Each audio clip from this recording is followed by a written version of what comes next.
आयुरा आयुराला ड्रायव्हरसाठी वाईट वाटलं. आराध्यलाही खूप लागलं होतं. त्यामुळे ते दोघंच हॉस्पिटलमध्ये असणार होते आता. आयुराला वाईट वाटत होतं, पण पर्याय काहीच नव्हता. इथून पुढे 2 दिवस असेच हॉस्पिटलमध्ये गेले. आज आयुरा घरी आली होती, पण तिला पायावर जोर नको म्हणून ऑकर आणला होता. ती त्याच्या सहाय्याने उठत होती, चालत होती. आयुष घरी आल्यावर अधिराजचे आभार मानणार होता, म्हणून त्याने आदिराजला कॉल केला. हॅलो, बोल. आदिराज म्हणाला. थँक्यू सो मच सर्व करण्यासाठी. फक्त एकच विचारायचं होतं की तू असंच हे सर्व करणार नाहीस तर काय आहे यामागे कारण ते तू स्पष्ट बोल. आयुष त्याला म्हणाला. पण तो जर स्पष्ट बोलला ना तर तू उडशील रे राजा. पहिली गोष्ट, थँक्यू वगैरे बोलायची अजिबात गरज नाही.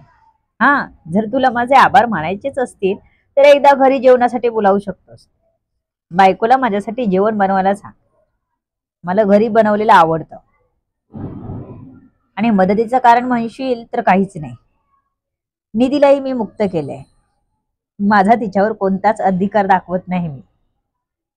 माझ्या चुकीच्या वागण्याचं प्रायचित्त घेतोय असं समज, बाकी काही नाही. तूही एक पाऊल पुढे यावंस असं मला वाटतं. आदिराज म्हणाला. तो शांतपणे बोलला होता.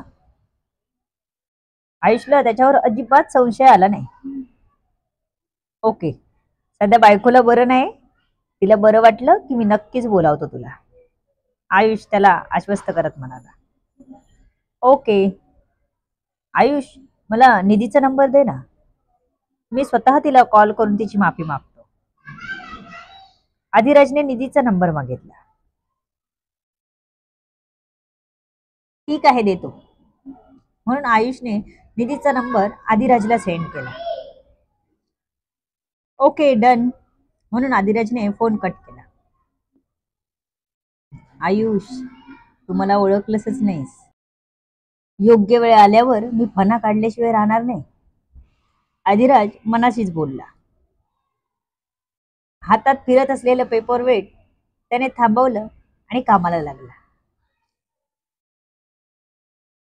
आयुषने आता पुन्हा आपलं काम सुरू केलं, पण आयुराचा पाय बरा होईपर्यंत ती काही कामाला जाऊ शकत नव्हती.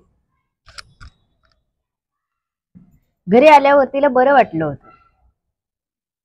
आपली माणसं, आपली रूम, नवरा आणि आपला बेड, हे सगळं बघून तिला आनंद झाला होता.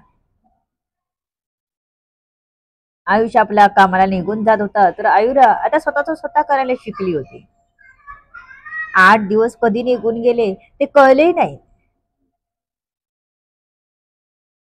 इकडे आदिराजला ती आपल्या कंपनीत हवीच होती. त्याला चैन पडत नव्हती. तसं तू जात नव्हता तिकडे,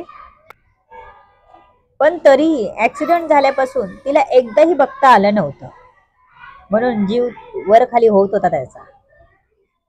राकेश, आयुराला कॉल करून विचार, जर गाडी पाठवली तर ती येईल का कामाला. म्हणजे तू नको विचारू, मॅनेजरला सांग.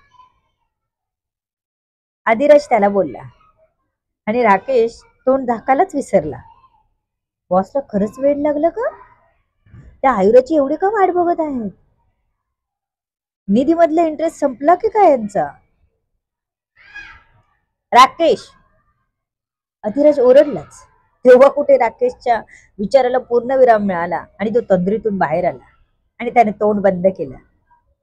येस येस बॉस, राकेश घाबरून म्हणाला. मी बोलत असताना तुझं लक्ष कुठे गेलं दुसरीकडे? फक्त माझा विचार असायला पाहिजे तुझ्या डोक्यात, समजलं? अधिराज त्याच्या डोक्याला हात लावून म्हणाला. सर, मी तुमचाच विचार करत होतो. राकेश म्हणाला. सांग मग, काय विचार करत होतास? अधिराज त्याच्याकडे रोखून बघत म्हणाला. बॉस, ते निधी मॅडम मधलं तुमचं इंटरेस्ट संपला वाटतं मला.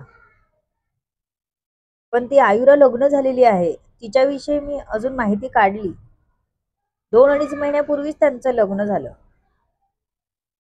आयुष सोबत. राकेश थोडा घाबरतच सांगत होता. ते ऐकून आदिराज हसला. You are right. पण मी आयुराला बघितल्यापासून ओढ वाटते. तिचे लग्न झालं असूनही ती मला हवी वाटते. पण ती आयुषवर खूप प्रेम करते. त्यामुळे मी आयुषला हात लावू शकत नाही. तिच्या मनात चांगली जागा निर्माण करायची आहे मला. अशीच निधीमुळे माझी इमेज खराब झाली आहे. पण आता तिच्या बॅड बुक मध्ये मला जायचं नाही. तिला म्हणूनच गाडी पाठवायची का विचार, आणि येत असेल तर मला सांग. आदिराज टेबल वाजवत म्हणाला. डोक्यात त्याचा दुसरा प्लॅन चालू होता. ओके बॉस, म्हणून राकेश मॅनेजरला कॉल करायला गेला. आज निधीला अजिबात करमत नव्हतं. ती सकाळपासूनच अस्वस्थ फील करत होती. निधी घरी आल्यापासून समीरच्या कॉलची वाट बघत होती. आज 2 आठवडे पूर्ण झाले होते. यायला हवा होता कॉल, पण अजूनही आला नव्हता. हा विरह नको होता वाटत. ती अधिराजला मनातून खूप खूप शिव्या घालत होती. त्याच्यामुळे समीर आणि माझी ताटातूट झाली. किती छान जमलं होतं आमचं नातं. पण त्या दृष्ट गाढवाला बघवलं नाही आमचं नातं. ढेकळा आला आणि आम्हाला वेगळं राहावं लागलं. एका कॉलसाठी सुद्धा 1-2 आठवडे वाट पाहावी लागते. निधीला वाटलं म्हणून ती समीरला कॉल करू शकत नव्हती. त्यात तो एकदमच कडक. प्रयत्न जरी केला तरी ओरडायचा.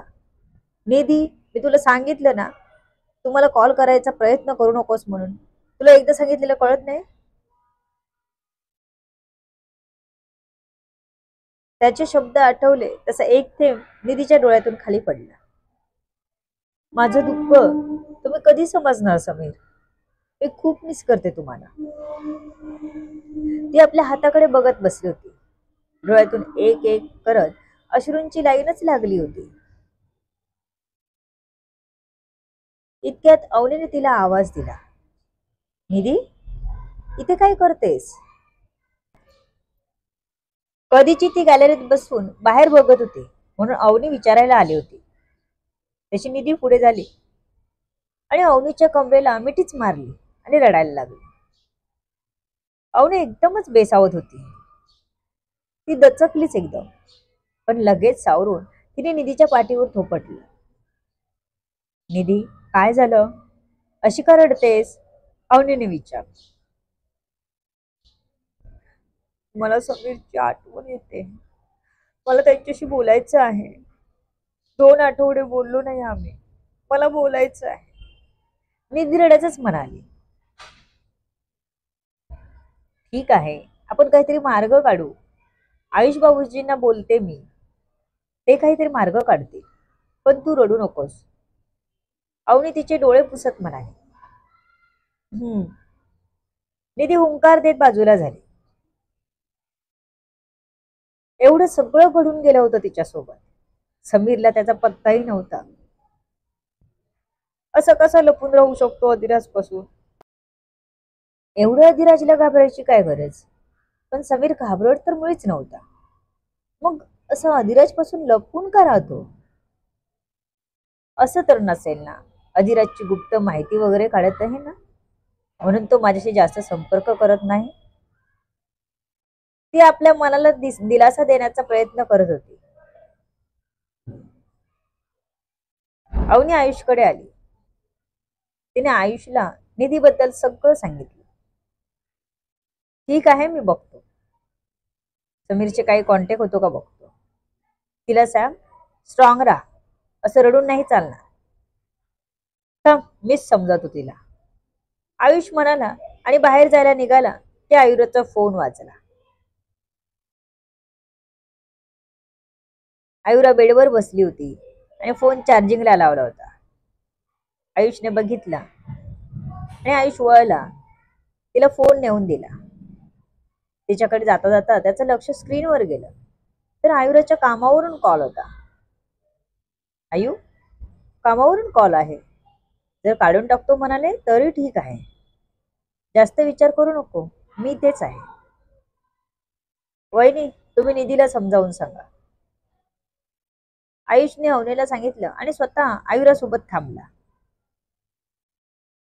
तिचा एक हात आपल्या हातात घट्ट धरून ठेवला. हॅलो, आयुराने घाबरतच कॉल रिसीव्ह करून बोलली. मॅडम, मी राहुल बोलतोय.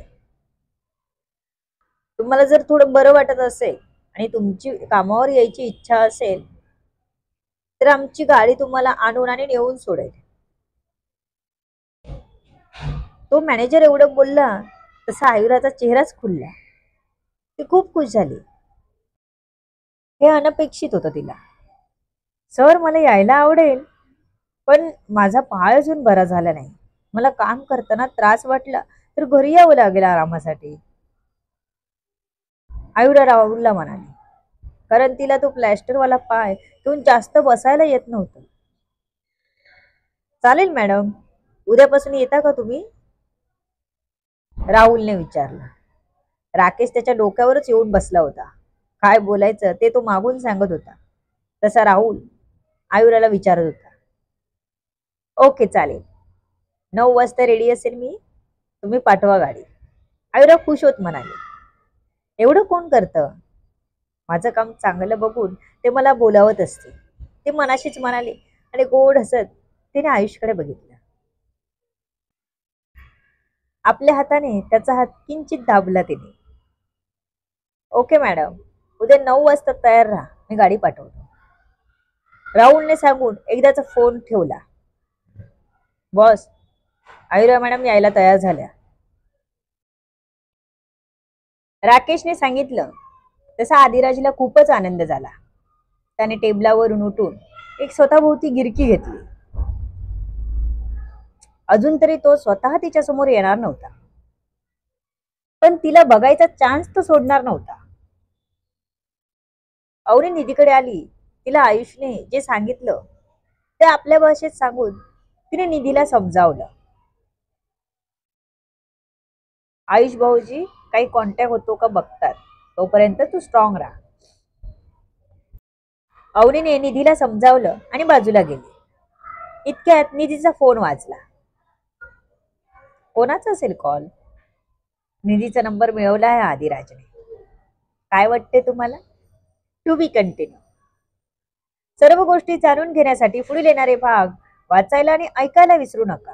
तुमच्या अमूल्य प्रतिसादाची आतुरतेने वाट बघते लेखिका शब्दवेदी उर्फ संतोषी गजानन राणे पाताळे. धन्यवाद. या कथेला जास्तीत जास्त लोकांपर्यंत शेअर करा, तुम्ही लाईक करा, कमेंट करा आणि चॅनलला सबस्क्राईब करा.